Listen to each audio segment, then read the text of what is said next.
Sumainyo ang Panginoon. At sumaiyo rin. Ang mabuting balita ng Panginoon ayon kay San Lucas. Papuri sa iyo, Panginoon.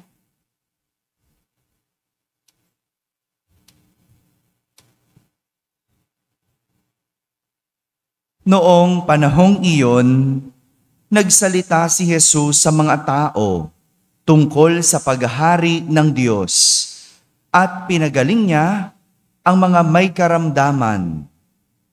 Nang dumidilim-dilimnay, nilapitan siya ng 12 at sinabi sa kanya, "Paalisin na po ninyo ang mga tao nang makaparoon sila sa mga nayon sa kabukiran sa paligid upang humanap ng makakain at matutuluyan. Nasa isang ilang na lugar po tayo." Ngunit sinabi niya, "Kayo ang magbibigay sa kanila ng makakain." Sumagot sila, "Wala po tayo, kundi 5 tinapay at 2 isda. Kaya kailangan bumili kami ng pagkain para sa mga taong ito." May 5,000 lalaki ang naroroon. Ngunit sinabi niya sa kanyang mga alagad, "Paupuin ninyo sila ng pulupulutong na tig-50." Gayon nga ang ginawa nila. Pinaupo ang lahat. Kinuha ni Jesus ang 5 tinapay at 2 isda, tumingala sa langit at nagpasalamat sa Diyos. Pinaghati-hati niya ang mga ito at ibinigay sa kanyang mga alagad upang ipamahagi sa mga tao. Nakakain ang lahat at nabusog. Tinipon ng mga alagad ang lumabis at nakapuno sila ng 12 bakol. Mga kapatid, ang mabuting balita ng Panginoon. Pinupuri ka namin, Panginoong Hesukristo. Magsiupo po ang lahat at makinig sa homilya. Isang magandang umaga po sa inyong lahat. Pakibating katabi ng magandang umaga. Pinagpalang umaga sa mga nasa barangay, sa mga nakakapakinig ng ating banal na misa, sa lahat ng mga nasa tahanan nagsisimba via online at sa lahat ng nasa abroad. Isang magandang araw po kayo sa inyong lahat. Kasama kayo sa aming banal na pagdiriwang dito sa ating parokya. Ngayong araw na ito, pinagdiriwang natin ang dakilang kapistahan ng kabanal-banalang katawan at dugo ng ating Panginoon. Sabihin nyo nga po, katawan at dugo. Ayan Sa ating mga pagbasa, pinapakilala sa atin kung ano itong katawan at dugo. Ano itong tinapay at alak. Ano ang sinisimbolo ng tinapay at alak bilang katawan at dugo ni Kristo. Sa ating unang pagbasa, dinalhan ng hari ng Salem na si Melchizedek ng tinapay at alak si Abraham at siya ay pinagpala. Biruin mo, hari, may dalang alak, may dalang tinapay para kay Abraham at pinagpala niya ito. Dito, ipinapakita na ang tinapay at alak ay mga simbolo ng pag-aalay. Simbolo ng pag-aalay sapagkat napagtagumpayan ni Abraham ang isang labanan o gera. Binigyan siya ng tinapay at alak. At sinuklian naman ito ni Abraham ng ikapo ng lahat ng kanyang ari-arian. Ikapo. Alam niyo po ba yung ikapo? Tithes. No? Anong ibig sabihin nun? Lahat ng iyong ari-arian, 10% o 10% nun, ibinigay niya sa hari. Kung meron kang 1,000, anong ikapo nun? Hello? Yung mga iba nakangangalang no? Ano ikapo nun? 100. No? Kung meron kang 2,000, ano ikapo nun? Yan. Yan ang isinukli. Kung titignan natin, sinong lugi sa dalawa? Hello? Yung hari na nagbigay ng alak at tinapay o si Abraham na nagbigay ng ikapo ng kanyang ari-arian? Sinong lugi? Yan. Kapag ang tao nakatingin sa halaga ng ibinigay, iisipin mong lugi si Abraham. Tama? O bakit? Tinapay at alak lang naman ang natanggap. Tapos ang kapalit, ikapo. Pero nakalimutan nyo, tinapay at alak at binasbasan si Abraham. Pinagpala si Abraham. Hindi lang tinapay at alak, kundi may pagbabasbas. May pagbabasbas. At ang pagbabasbas kahit kailan, hindi matutumbasan. Hindi matutumbasan ng halaga. Pero hindi ganun ang kwentahan. Kapag ang tao ay nagbibigayan, hindi nagsusukatan. Hindi nagkwekwentahan kung sino ang mas malaki, sinong mas marami ang ibinigay. Kapag ang tao nagbigay, hindi siya nagkukwenta. Hindi siya nagbibilang. Sapagkat ang ibinigay ay isang pag-aalay. Sabihin nyo nga po, pag-aalay. Samantala, sa ating ebanghelyong narinig, kwento ng pagpaparami ng tinapay. Sinong nagparami? Hello? Sino nagparami? Si Jesus. Matapos niyang pagalingin ang lahat ng may karamdaman, inabot na sila ng dilim. Kaya naman, naisip ni Jesus na pakainin ang mga tao. Di ba ganon? Kapag alam mo ang mga tao, gutom na. Ramdam mo yun Maghapon mong kasama. Si Jesus, naisip niyang pakainin ang mga tao. Pero, ang mga alagad ni Jesus, iba mag-isip. Anong ginawa ng mga alagad? Sinabi niya kay Jesus, paalisin mo na sila. Pauwiin mo na sila. Madilim na. Bakit ganon mag-isip ang mga alagad? Kasi ayaw nilang magpakain. Ayaw nilang magbigay. Bakit kamo? Libo-libong mga tao. Sabi nga, 5,000 ang bilang ng mga lalaki. At ano lang ang meron sila? 5 tinapay at 2 isda. Sabi nga nila wala tayo. Ang meron lang tayo, 5 tinapay at 2 isda. Tingnan mo, paano nangyari yun? Paano mo nasabing wala? Meron. Hello? Diba? Ganun no? Minsan ganyan din tayo, no? Masasabi mo, wala tayo. Wala, pero may panload. Hello? Wala, pero may pangbisyo. Hello? Wala, pero may pantaya sa loto. Hello? Isang ganyan tayo mag-isip, no? Parang yung mga alagad, madamot. Lagi sabihin, wala, pero meron. Paano masabi? Kung wala, okay. Pero dapat walang wala. Pero anong meron? 5 tinapay at 2 isda. Kaya anong sabi sa kanila ni Jesus? Kayo ang magbibigay. Kasi alam ni Jesus meron. Anong ginagawa ng mga alagad? Tinatago lang. Bakit? Pakiramdam nila, kulang pa to sa akin. Hindi ito sasapat. Iba talaga mag-isip ang Diyos. Iba talaga mag-isip si Jesus, laging pabigay. Pero ang mga alagad, paano mag-isip? Laging pakabig. Hello? Iba, no? Ganyan ang Diyos. Hindi ka marunong magbigay, ang Diyos laging pabigay. Sa kwentong yon, ang tinapay ay simbolo ng pagbibigay ng Diyos. Sabihin nyo nga po, pagbibigay.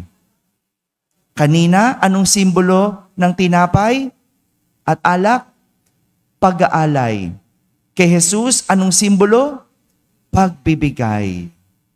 Pag-aalay at pagbibigay. Ito ang tinutukoy ni San Pablo sa ating ikalawang pagbasa. Ang tinapay na siyang simbolo ng katawan ni Jesus na inihahandog sa lahat bilang pag-alaala sa Kanya. Ang alak na siyang simbolo ng dugo ni Jesus na sinasabi sa lahat tuwing iniinom ay nagiging pag-aalay ni Jesus.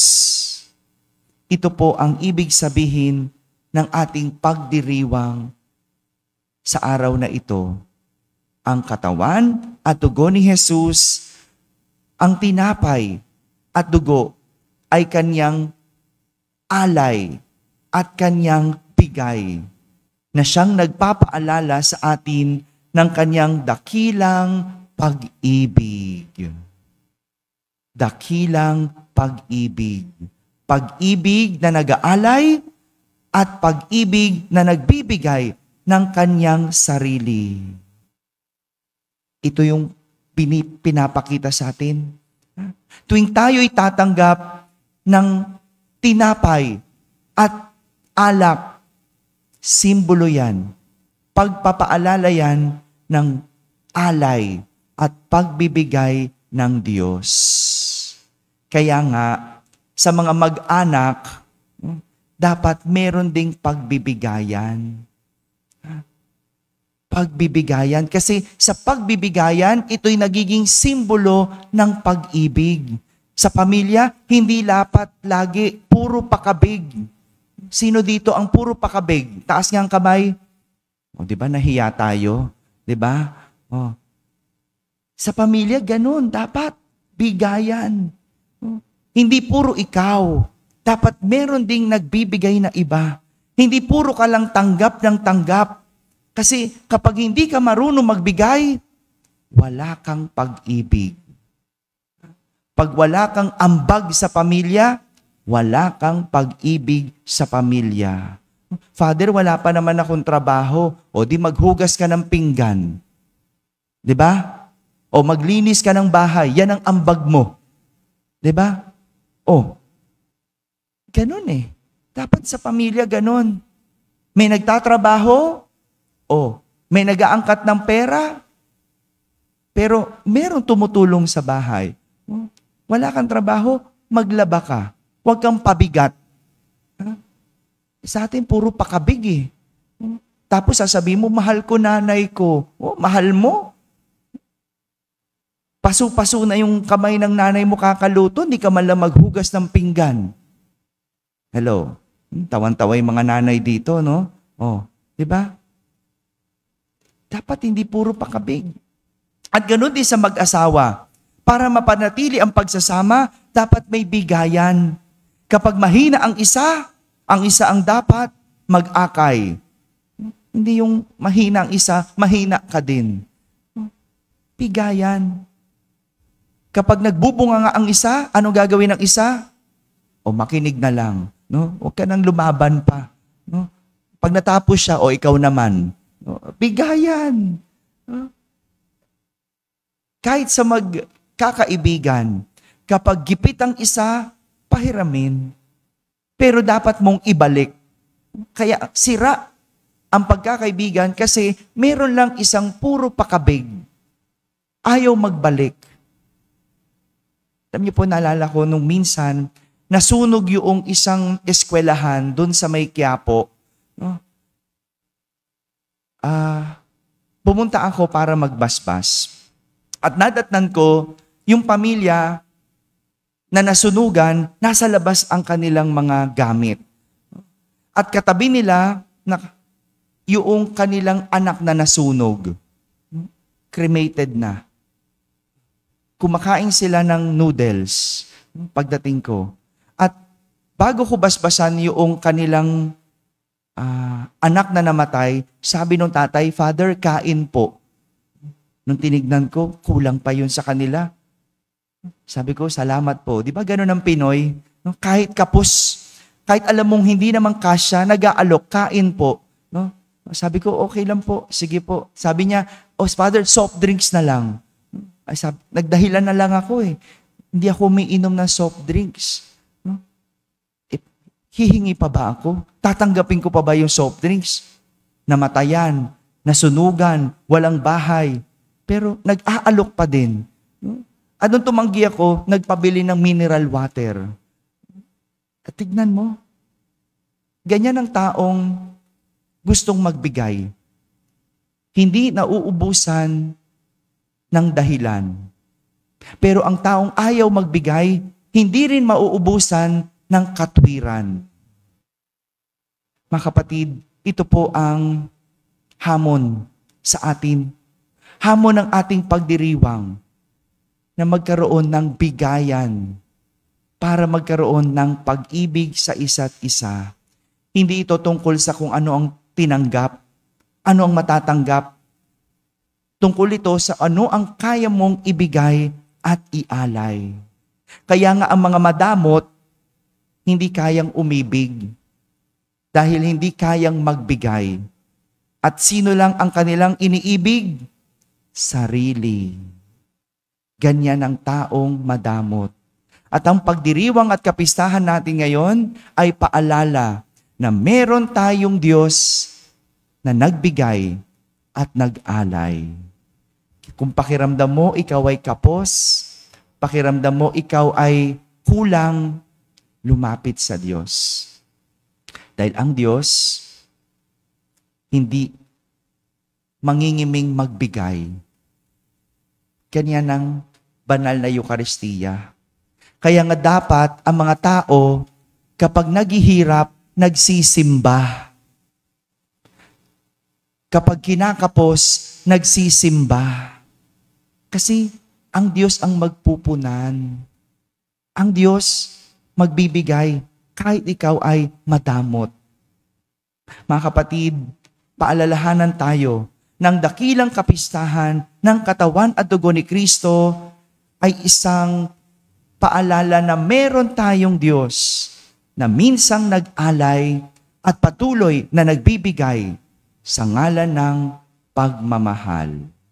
Magkakaroon din po tayo ng kasalang bayan. Kung meron kayong mga kakilala o kaibigan na nagsasama na ng matagal at hindi pa kasal, sabihin mo, magpakasal na. Dalhin nyo po dito sa simbahan, libre po, kasalang bayan sa August 9. Kaya pwede na po simulan ang mga pag-aasikaso ng mga requirements. Pumunta lang po sa ating opisina. Maraming salamat po. Kapag dumaan po ang prosesyon ng banal na sakramento, hinihiling ko po sa barangay, lahat, kung may ginagawa po, huminto lang po.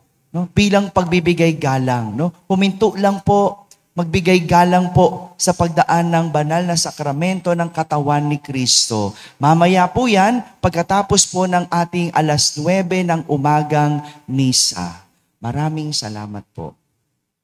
Sumainyo ang Panginoon. At sumayo rin. Iyuko po ang inyong ulo habang ginagawad ang pagbabasbas. Pagpalain nawa kayo ng maawaing Diyos upang lagi kayong mamuhay ayon sa kanyang karunungang nagdudulot ng kaligtasang walang hanggan. Amen. Patatagin nawa ng Diyos ang inyong pananampalataya na nasasalig sa kanyang pagmamahal upang mamalagi kayong nagsisikap gumawa ng kabutihan ngayon at kailanman. Amen. Patnubayan nawa ng Diyos ang inyong paglakad sa daang hahantong sa Kanya upang inyong taluntunin ang landas ng pag-ibig at kapayapaang walang hanggan. Amen. At pagpalain kayo ng makapangyarihang Diyos, Ama at Anak at Espiritu Santo. Amen. Tapos na po ang ating pagdiriwang, humaiking taglay ang pag-ibig at kapayapaan ni Kristo. Salamat sa Diyos.